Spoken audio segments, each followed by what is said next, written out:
Hello guys, welcome back to our YouTube channel. It's me Dinu. അപ്പോൾ അമ്പൂരിയിലെ കാണാക്കാഴ്ചകളിലേക്ക് എല്ലാവർക്കും സ്വാഗതം. ഇന്ന് നമ്മൾ പോകാൻ പോകുന്നത് അമ്പൂരിയിലെ കുറച്ച് മനോഹരമായ സ്ഥലങ്ങൾ കാണാനാണ്. ആദ്യം പോകുന്നത് പന്തപ്ലാമൂടാണ്. അമ്പൂരി ജംഗ്ഷനിൽ നിന്നും ഏകദേശം ഒരു 2 കിലോമീറ്റർ യാത്ര ചെയ്താലാണ് നമുക്ക് ഈ പന്തപ്ലാമൂട് എന്ന് പറയുന്ന സ്ഥലത്ത് എത്താൻ പറ്റുന്നത്. ഇവിടെ ഒരു മനോഹരമായിട്ടുള്ള ഒരു പാലമുണ്ട്. ഇതിപ്പോൾ ഭയങ്കരമായിട്ട് വൈറലായിക്കൊണ്ടിരിക്കുന്ന ഒരു പാലമാണ്. ഇവിടെ നിന്നുള്ള കാഴ്ച അതിമനോഹരമാണ് കേട്ടോ.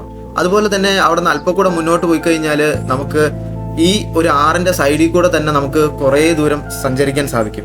അതുവഴി പോകുമ്പോൾ കാണുന്ന കാഴ്ച എന്ന് പറയുന്നത് ഭയങ്കര രസമാണ്. പച്ചപ്പും അതുപോലെ തന്നെ പക്ഷികളുടെ കരച്ചിലും പക്ഷികളുടെ സൗണ്ടുകളും ചീവിടിന്റെ സൗണ്ടുകളും അത് മാത്രം. അങ്ങനെ നമ്മുടെ യാത്ര തുടർന്നു. ഈ ആറിന്റെ സൈഡിൽ കൂടെയുള്ള യാത്ര ഒരു രക്ഷയില്ല കേട്ടോ. അത്രയ്ക്കും കാമായിട്ടുള്ള ഒരു അന്തരീക്ഷമാണ്. അടുത്ത് നമ്മൾ പോകുന്നത് അണമുഖം എന്ന പേരിൽ അറിയപ്പെടുന്ന ഒരു സ്ഥലമാണ് കേട്ടോ. ഇവിടെ എന്ന് വെച്ച് കഴിഞ്ഞാൽ അത്യാവശ്യം താഴേക്ക് ഇറങ്ങി വരണം. ഇറങ്ങി വന്നു കഴിഞ്ഞാൽ നമുക്ക് കാണാൻ പറ്റുന്നത് ഒരു അടിപൊളി സ്പോട്ടാണ് കേട്ടോ. ഇവിടെ എന്ന് വെച്ച് കഴിഞ്ഞാൽ നമുക്ക് നീന്താനൊക്കെ പഠിക്കാൻ നല്ലൊരു ബെസ്റ്റ് സ്ഥലമാണ്. അതുപോലെ തന്നെ നമുക്ക് ഇവിടുന്ന് ടൈമൊക്കെ സ്പെൻഡ് ചെയ്യാനും അതിനെല്ലാം പറ്റിയൊരു സ്ഥലമാണ്. പക്ഷേ നിങ്ങൾ വരുമ്പോഴത്തേക്കും പ്ലാസ്റ്റിക് ഒന്നും കൊണ്ടുവരാണ്ടിരിക്കുക. ഈ ഒരു ഭംഗി മുന്നോട്ട് നിലനിർത്തുക.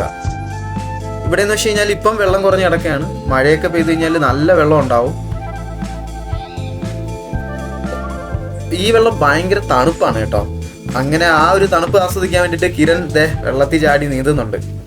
അങ്ങനെ അവിടെയെല്ലാം കണ്ടതിന് ശേഷം നമ്മുടെ അടുത്ത സ്പോട്ടാണ് മായം കടവെന്നാണ് ഇവിടെ അറിയപ്പെടുന്നത്.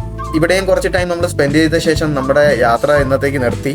അപ്പോൾ നിങ്ങൾക്ക് വീഡിയോ ഇഷ്ടപ്പെട്ടാൽ ലൈക്ക് ചെയ്യുക, ഷെയർ ചെയ്യുക, അതുപോലെ തന്നെ നിങ്ങളുടെ വിലയേറിയ അഭിപ്രായം കമൻറ്റ് ചെയ്ത് അറിയിക്കുക. അപ്പോൾ പുതിയൊരു വീഡിയോ ആയിട്ട് നമുക്ക് വീണ്ടും കാണാം. ബൈ.